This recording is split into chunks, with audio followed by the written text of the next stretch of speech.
Yes, good afternoon. Welcome to my presentation regarding course HSER508, Fall 2013. Mark Joseph Myers, PhD. My name is Burt Mulwitz, and today I'd like to tell you about my education and my history. And I'm being helped along with this presentation by my friend Paul because I had recent eye surgery and it's difficult for me to read effectively. So I introduce now Paul to this introduction on this presentation. Hello, good afternoon. Welcome for this presentation. My name is Paul and I will guide you through this presentation with Burt. Right now we should be on slide number 3 with headings Introduction. Burt, why don't you tell us who are you? In short, 1 or 2 minutes introduction. Tell us something about your eye surgery, your childhood, education, business, and what actually are you doing at Liberty? Okay. Well, I'm 66. I'm originally from New York, and I grew up in a very creative family. My father was in the furniture business, interior designer. My mother was an artist, and I spent a lot of time with my parents learning the skills that I've enjoyed throughout my life. Extreme, effective communication skills, both on the phone and in person. And so I decided at the ripe young age of, I think it was 23, to go to California. Got my real estate license. And I started actually cold calling owners of buildings to see if they wanted to sell their buildings. So I had to teach myself a lot of communication skills along the way, listening, interpreting what they were saying, being very patient, being organized, and I could actually almost tell if they were paying attention on the phone or not.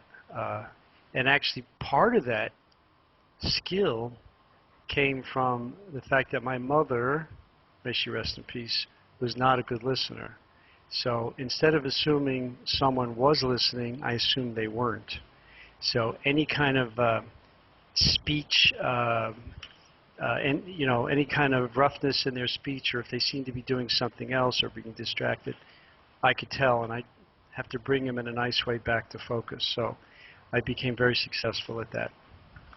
Oh, thank you. That's very interesting. Can you mention something about that eye surgery? So we can justify why I'm here on this project with you. Okay, sorry. I had recent cataract surgery about a month ago, and unfortunately it didn't turn out perfect, so my eye has been a little bit damaged, and I probably need another surgery. So I can't read effectively. It's kind of blurry. That's why I needed Paul to interview me and go through these slides. Thank you. All right. As of now, we all should be looking at slide number 4, the heading Communication. We were thinking with Burt how to do it, if I should read it or he should read it, but as he mentioned, reading for him is sort of problem. So I will try always to read up definitions and let Burt to introduce us into the problem afterwards. According to Stewart's text, communication is continuous, complex, collaborative process of verbal and non-verbal meaning makings.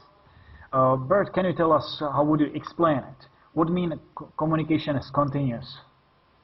Well, it's continuous because you are learning the thoughts that you're listening to, hopefully effectively, what the other person is saying, and it is my experience to expound on their thoughts, and whether or not you like the thoughts or don't like the thoughts, you have to combine them in a way that they feel comfortable, non-threatened, and that you're showing empathy in what they're saying to you. Now, you usually have a goal, no matter whether you're talking to a business person or a loved one, in what you're trying to achieve. So it's almost like you have an outline in your mind as to where you want to go. So it's like building blocks. It's like a Lego set. You're building upon their words and thoughts, verbal, nonverbal. If you're with them, you can see, you know, their emotions. You can see how their eyes are moving. It is quite a collaborative, complex system that if you train yourself to do effectively, it's very enjoyable.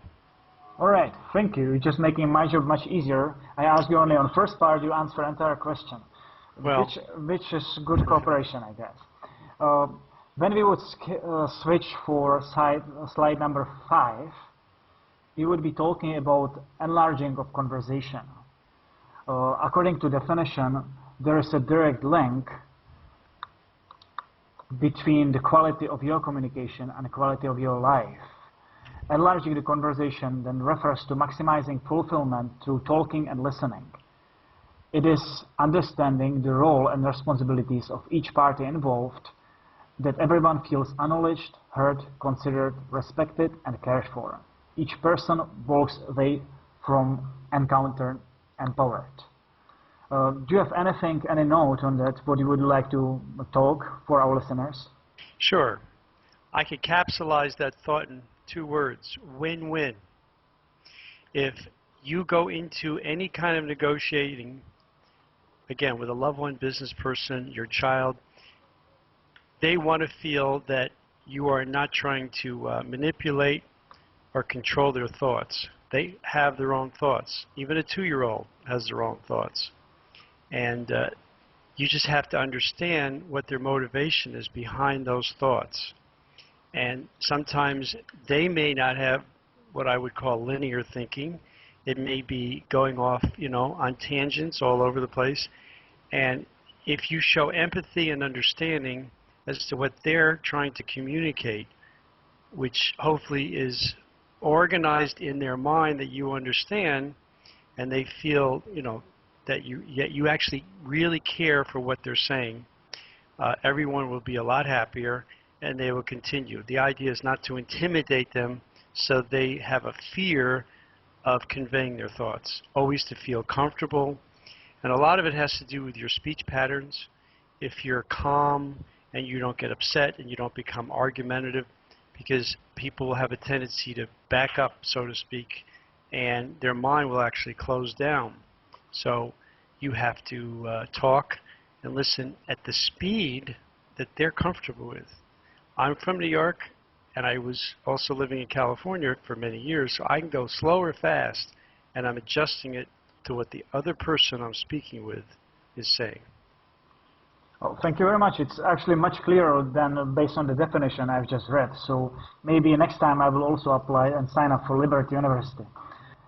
On the slide number 6, my overarching goal, we'll ask Burt what it is, that overarching goal, based on the definition. Definition according to Burley Allen's book: it is difficult to understand others until we learn to listen effectively to ourselves. You mentioned today that you feel you are a good listener. I can confirm based on time I know you that you really are. But still, and yet, you have mentioned that, as I read it here, that your overarching goal is to be a level 1 listener, according to definition from Peterson's perspective. Peterson says, listeners should provide safety, understand, and clarify what is said without agreeing, advising, disagreeing, or defending. So tell us, why do you think that is important, even for you, after all those years of experience, to be number 1 listener? Well, it's important to let someone start and finish their thoughts in a complete manner. Your comments, to have them expound upon their thoughts, should not be of a critical nature, judgmental nature, controlling nature. It's to get them to finish. So I would find that if someone starts to talk about whatever it is, that the only comments I would make would be to encourage them to expound upon those thoughts, which would help me understand it better. It would just basically be prodding them to talk more until they were totally finished with whatever subject we were talking about, all the while I'm listening and interpreting the true meaning of what they're trying to convey. Oh, thank you for that explanation. Let's continue and move on. Slide I hope, number I hope that 7. made some sense, Paul. Thank you. I hope it made sense to me. I hope it made sense to you people. Okay, continue. Thank you. So on the slide number 7, we will talk. It's something what I was looking forward the entire time, about your definition of your behavioral blend and definition of your personality.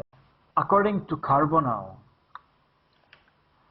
the model of human behavior are 4 basic types of temperament known as the 4 temperament model of human behavior, or DISC, DISC personality types. Well, when D states for active, task-oriented personality, I, active, people-oriented personality, S, passive, people-oriented personality, and C, passive, task-oriented personality. On slide number 8, 9, and 10, you pretty lengthily described your personality and what type of personality you are. I can read here that you state you are personality type ISCD. Can you tell us something about it? Well, it is a combination of personality types, of course, and I'm a very people person, and I like to please, so that's in my nature. And I'm very outgoing. I'm easygoing, and I'm always looking to have people enjoy the time that they spend with me. I have others, have fun and laugh and enjoy the experience. But I always have a goal in mind to get from A to Z, so to speak, and it's not always in a linear fashion. I've always called it circuitous, because people do like to go off on tangents, and they do like you to listen and enjoy what they're saying. So, but it was almost like I'm actually driving a car and on a sightseeing trip. All right. And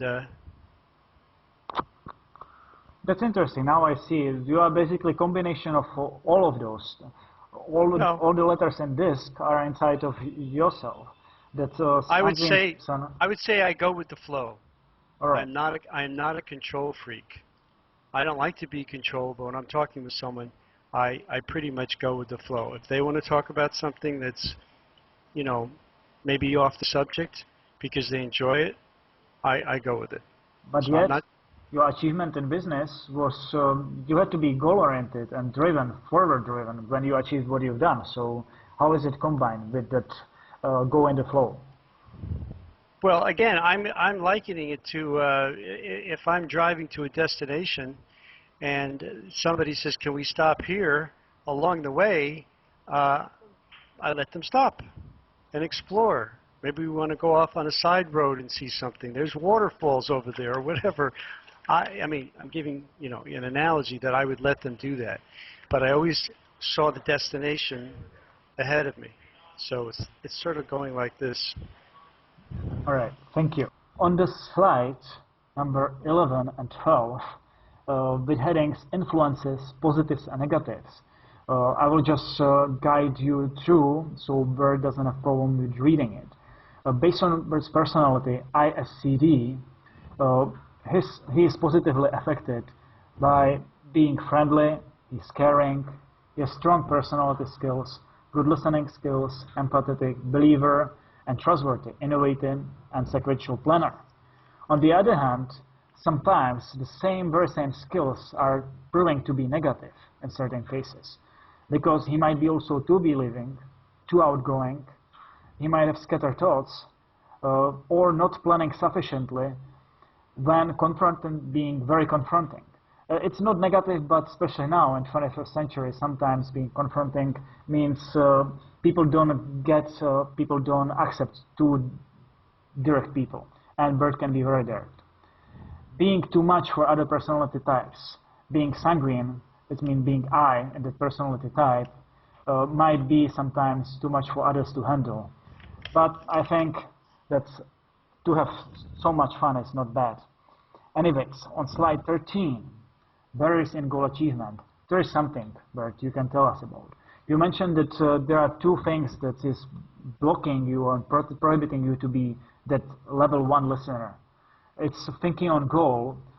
Every conversation can potentially lead somewhere. That's mean you think about business deal, or that you need constant reassurance, tendency to turn conversation into thoughts of my own needs and how to use such conversation in polite manners to my advantage. And again, you mentioned that it's being too business-minded. So do you want to mention something about it? Well, part of being creative and a good listener is going off on tangents, and hopefully the other person that you're speaking with enjoys this. But if you're trying to complete a task within a allotted time before someone has to perhaps go to another meeting or has other time constraints, you have to stay on course. So part of your goal would have to be knowing how much time you can spend with that person to get to where you want to go to. And you can be overly creative or maybe not as confident as you might want to be, so you're looking for reassurance. So part of it is, it's a combination of being creative, entertaining, but staying on track, so that by the time you're finished with this conversation, whatever goals you set are achieved.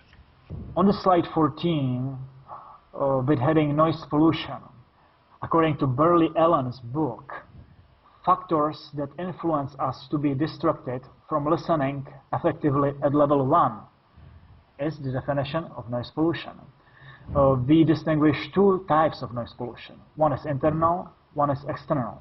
Internal noise might be your thoughts, plans for later, unshared opinions, and others. External noise might be industrial noise, noise of the city, other conversations, loud music, and others.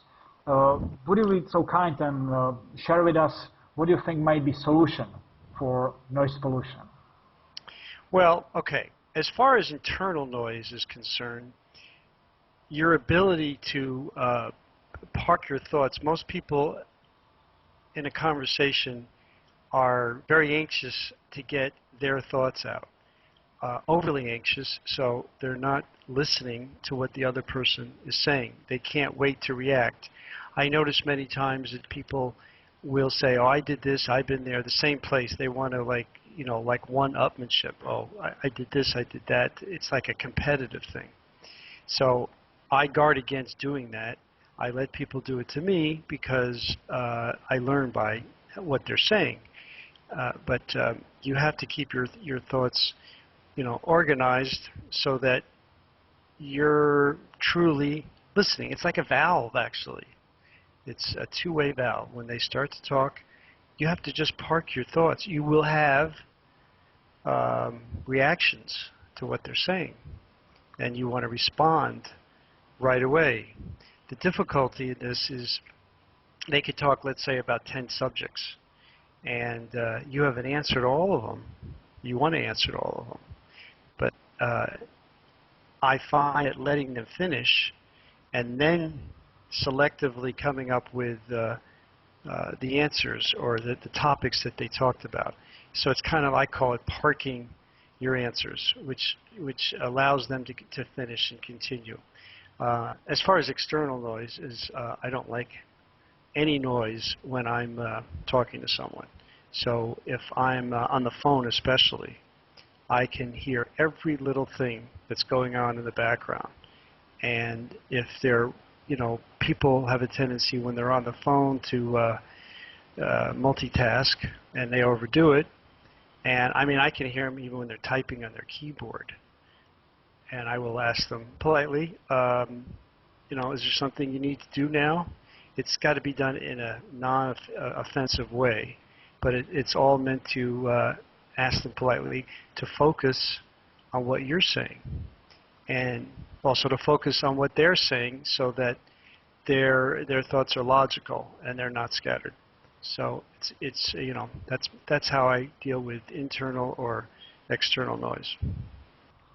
Well, Bert, it seems that we are almost done with this. We are right now on slide number 16 with heading My Action Plan. You mentioned here a couple of points, how to reach your goal to be number one or level one listener. And I can read them for you and you can tell us something about it. You said that you will try to focus your mind out of business. You said you will be more focused on point of the talker and reason why he's sharing with your particular topic. You said that you will tend to limit external internal noise and probably already doing it. And you also said that you will do self-evaluation of demeanor, your attitude, and you will set your mind to determine your potential reaction and limit it in advance. So do you have any thoughts in advance? Tell me, for instance, I'm very interested in that, why would you do self-evaluation of demeanor and block your attitude from expressing yourself, your own feelings, while you're focusing on listening to somebody? Well, I'm probably some of the same things I said, but it's all about showing empathy and that you care about what people say. And in a non-business type of negotiation or communication, you want to make sure that people feel comfortable, that you're not being critical. They may be asking you for advice, and usually I actually ask to give them advice. Some people are open-minded, some people aren't. So if they're not, then I'm just listening and reacting according to their comfort level. So it's if you're in person with someone, it's looking at them, it's focusing on what they say, it's not looking like you're distracted.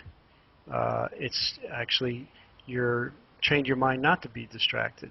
So of course, external physical noise like whatever, children running around, and it can be very distracting anyway. So I try and put myself in a quiet atmosphere and let people finish their thoughts and react according to their comfort level. Okay, thank you very much, Burt. Because right now I'm reading slide 17. I was multitasking, exactly as you said. I hope that you haven't realized that. I'm on slide number 17 with heading of summary, and I think that that means that my job here is done. Why don't you say to our listeners some sort of final thought? They can read it here, and it's very nicely written, nicely said, so I will let you to summarize it. I will say goodbye for everybody who is listening us, and just one note on slide 18, you can read all the references of text Burt was using. So thank you very much for attention on my side, and I will let Burt to finish. Yes, to summarize, I would like to say that good communication is extremely important on all levels of our life, and to recognize people's beliefs, desires, their background, their religious beliefs, and not to differentiate, but to combine into one logical way of understanding, and not to any judgmental decisions based on how they're communicating, but to read between the lines, because everyone has their thoughts they're trying to convey, but depending on their background, upbringing, religious beliefs, it could be in a different manner. But you could have 5 people in a room with different religions all basically saying the same thing. As long as you can understand their language, you can understand what the true meaning of what they're trying to convey. So I appreciate in this course, I've learned a lot, and I hope I've shared some of my beliefs in history and my experiences with you. Thank you.